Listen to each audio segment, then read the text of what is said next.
Le site de Saint-Méen se trouve à l'arrière du cimetière de l'église du Pré-d'Auge, dans le Calvados en Normandie.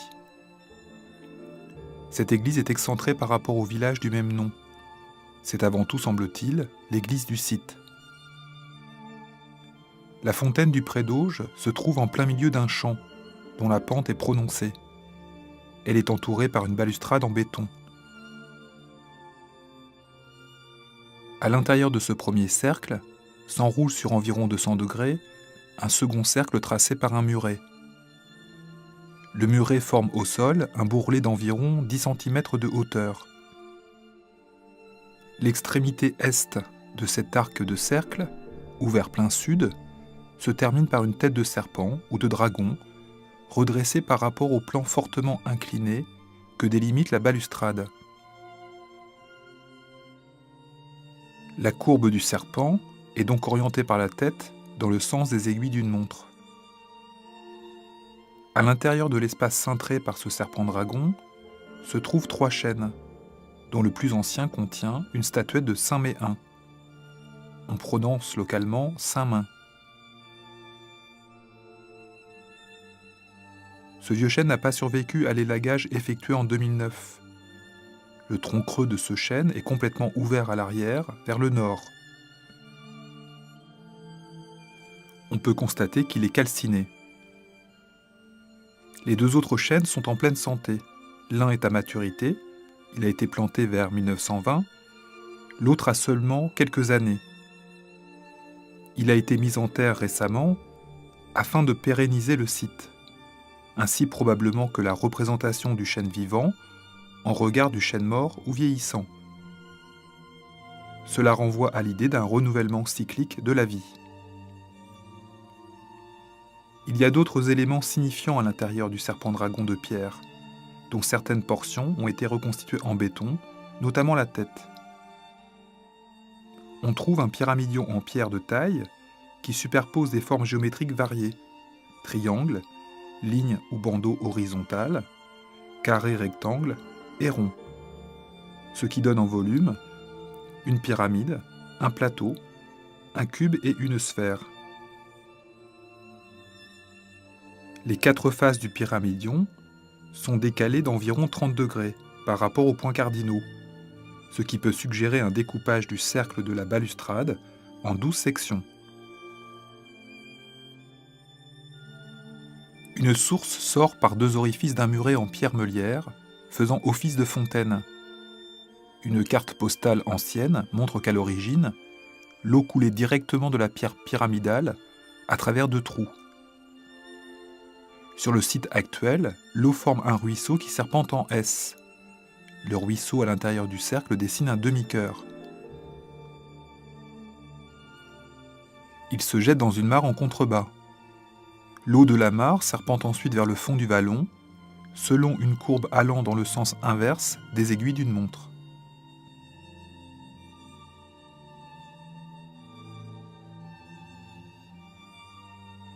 Le lieu, cela saute aux yeux, est structuré comme un talisman ou un idéogramme. Il fait office des 2. Rappelons qu'il s'agit là d'un lieu sacré très ancien. La source guérisseuse remonterait au VIe siècle, à l'époque du saint chrétien Méen. On dit aussi que le chêne désigné comme l'arbre au loch est millénaire. Il se peut que le site le soit plusieurs fois. L'imagerie mise en œuvre le laisse en effet supposer. Ce site, quoi qu'il en soit, est associé à une légende répertoriée au XIIIe siècle par Jacques de Voragine dans la Légende dorée.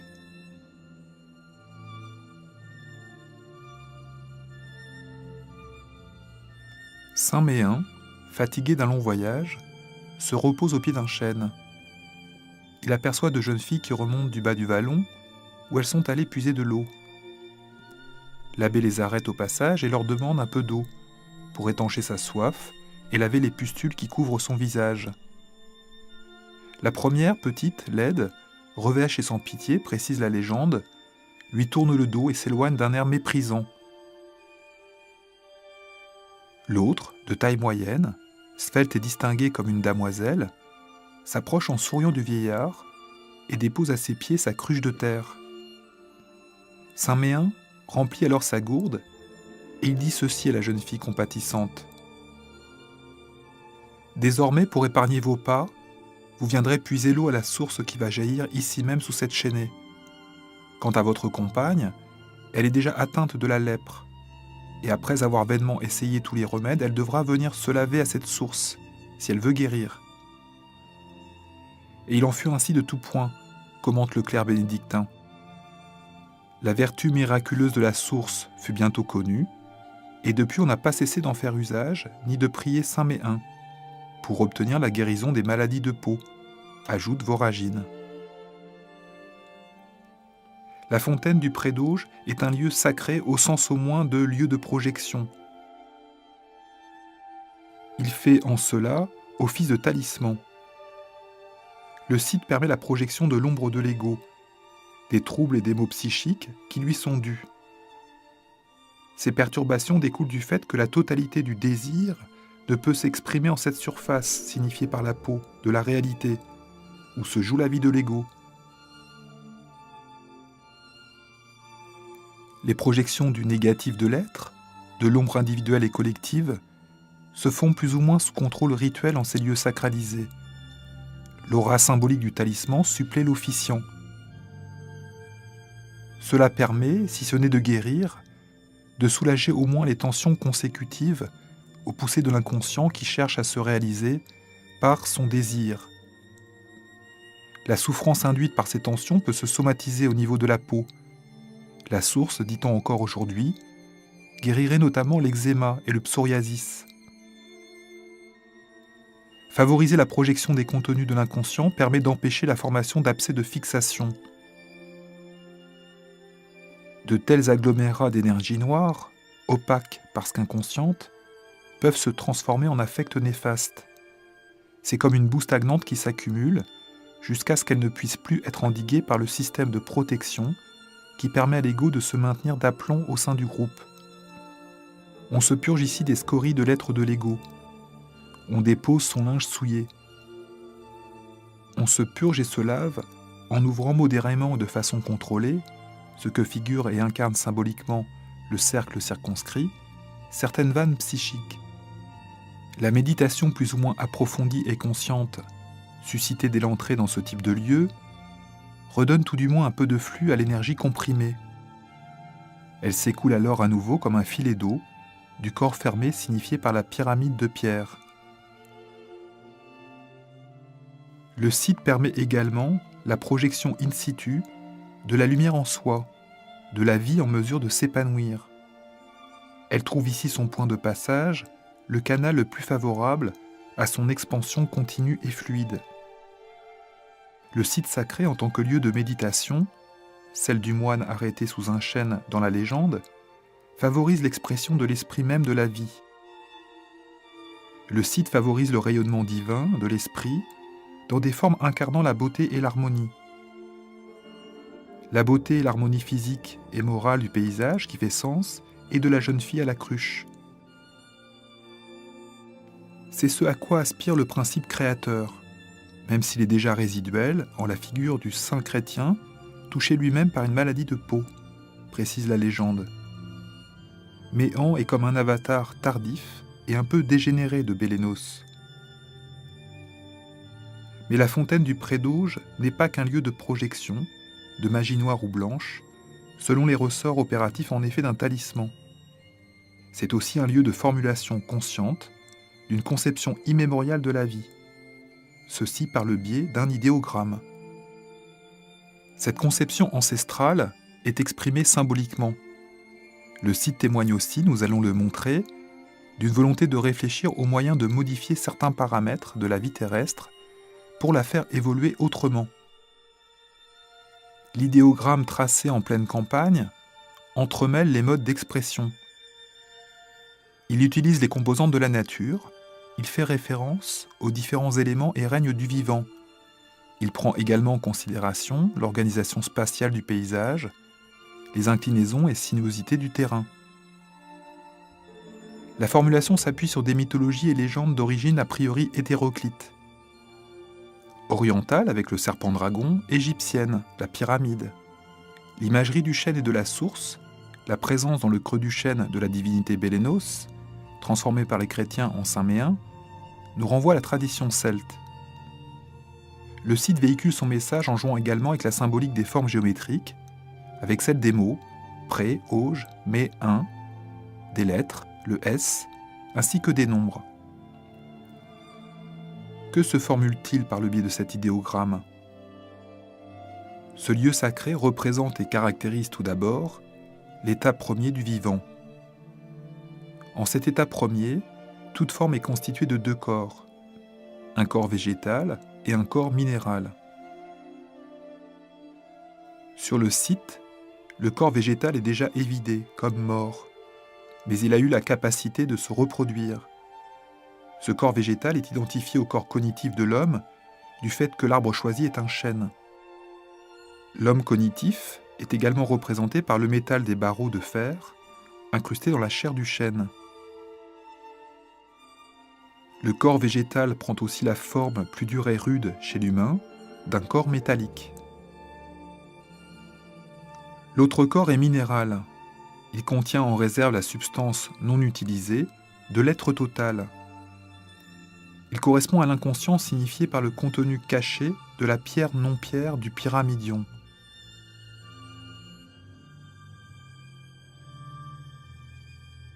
Le site montre qu'il y a différentes qualités de sel correspondant à des états de cristallisation plus ou moins définitifs et irréversibles. Le mercure, la substance de l'être, peut être cristallisé sous la forme fixe du chêne, dont toute l'énergie se matérialise et durcit en surface pour finir par se scléroser et mourir. Le mercure se cristallise également sous la forme en mouvement du serpent, ou dans celle plus fluide de l'eau. Il y a une grande quantité de substance en réserve dans la nature. Elle est condensée dans la minière de la pierre pyramidale, d'où elle peut se transformer à tout moment en filet d'eau, régénérant la vie de surface. On prend donc peu à peu conscience des deux natures qui composent toutes les formes du vivant. Ces deux natures sont le mercure plus ou moins cristallisé et le soufre. Le soufre est le principe actif, igné, solaire, divin, le principe transcendant la matière. Le divin se manifeste donc, conceptuellement au moins, sur ce site sacré. Le soufre incarné par le saint est retenu prisonnier dans le corps figé d'un arbre sclérosé au point d'en mourir. Cette forme entièrement cristallisée a épuisé sa réserve de substances matérialisables. Mais le soufre manifeste déjà son action occulte dans le mouvement du serpent. Le serpent incarne une substance que cet esprit a trouvé le moyen de réactiver quelque part. La vie ne meurt jamais. Il parvient à dissoudre en eau les contenus en réserve de la pierre pyramidale. Il y a là la représentation d'un processus de régénération de la vie. L'activation de ce processus de régénération est signifiée par la mise en mouvement du serpent. L'esprit libéré du corps mort active et déploie le mercure non encore exploité en surface. Le soufre décristallise le mercure compacté en grande quantité dans la minière. L'eau libérée constitue la substance de nouvelles formes de vie incarnées par tous les animaux qui viennent s'abreuver à la mare ou à l'étang. Ils constituent un nouvel étang, un nouveau monde. Ces nouvelles formes se renouvellent a priori sans déperdition. Elles se caractérisent par la vigueur de la végétation que la fête de Saint-Méen semble vouloir célébrer le 21 juin, à l'apogée solaire du solstice d'été. Mais le site témoigne également de la prise de conscience d'un véritable problème. Il y a régénération de la vie selon le principe d'un retour du même, mais plutôt en moins bien. Le site suggère, par son inclination marquée, un abaissement voire un affaissement, une dégradation en fait de la qualité des formes du vivant. Les plans successifs de création se déploient en réalité vers un bas. La statue de Saint Méen témoigne du fractionnement et de la réduction, suivie par le principe premier, représenté plus glorieusement, en d'autres temps, par Bélénos. Le fractionnement exponentiel du principe premier, conformément à la façon de penser des Égyptiens de l'Antiquité lointaine, restreint sa force et la vitalité par conséquent des formes du vivant qu'il génère. L'énergie créatrice, en se fractionnant, se disperse et perd de son efficacité. L'idéogramme révèle aussi qu'il n'est pas impossible d'échapper au cycle décroissant en termes de qualité des réincarnations du vivant. Une perspective de résolution du problème est envisagée. La solution est formulée dans le langage égyptien, à travers la symbolique géométrique du pyramidion. Le pyramidion indique comment procéder pour transcender le niveau d'être normal. Le site exprime l'idée d'un cycle du soufre et du mercure, de dissolution et coagulation. Le soufre s'exprime et se meut dans le mercure qui finit par se figer en sel. À ce stade du constat d'un processus de régénération, il n'y a pas de perspective de transcendance, répondant au désir humain immémorial de sortir du cycle fatal, de retour du même, in fine assez désespérant. Comment sortir du cycle des réincarnations est une question traditionnelle, aussi bien orientale qu'occidentale. Le Bouddha a peut-être formulé le plus efficacement ce désir d'en sortir. À travers la ronde sans fin des naissances et renaissances, cherchant en vain, je me suis hâté pour trouver celui qui a conçu l'édifice. Quelle misère, naître sans cesse. Ô constructeur, je t'ai découvert. Cette œuvre, tu ne la reconstruiras jamais. Toutes les poutres sont maintenant brisées et le toit pointu gît sur le sol démoli. Cet esprit a atteint la démolition et vu la fin de tout désir. Cette sortie ne semble envisageable que par le biais d'une conjonction des deux corps et des deux natures, signifiée par deux éléments visuels. L'ouroboros, en devenir, et la pierre dressée en forme de pyramidion. Il faut mettre un terme à la fuite en avant vers un bas du vivant, en opérant la conjonction et l'union des soufres et du mercure. La concrétion, signifiée par le cœur, puis la fusion des soufres dispersés, morcelés en loques, permet de retrouver l'accès à la totalité du mercure constituant le corps de l'âme. L'âme totale, centrée sur le noyau de soufre concrétionné, engendrera un nouveau corps de nature autre, symbolisé par la sphère du pyramidion.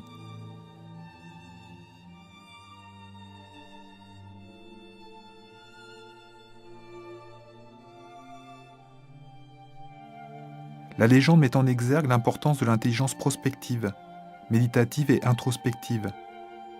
Elle est une manifestation de l'Esprit Saint dont la force d'action peut augmenter. Elle permet de comprendre la façon dont on peut accéder à la ressource et peu à peu la déployer. Cette intelligence permet également d'envisager transcender l'état de nature. Le Pré-d'Auge est un site sacré parmi d'autres sur cette terre sacrée du pays d'Auge.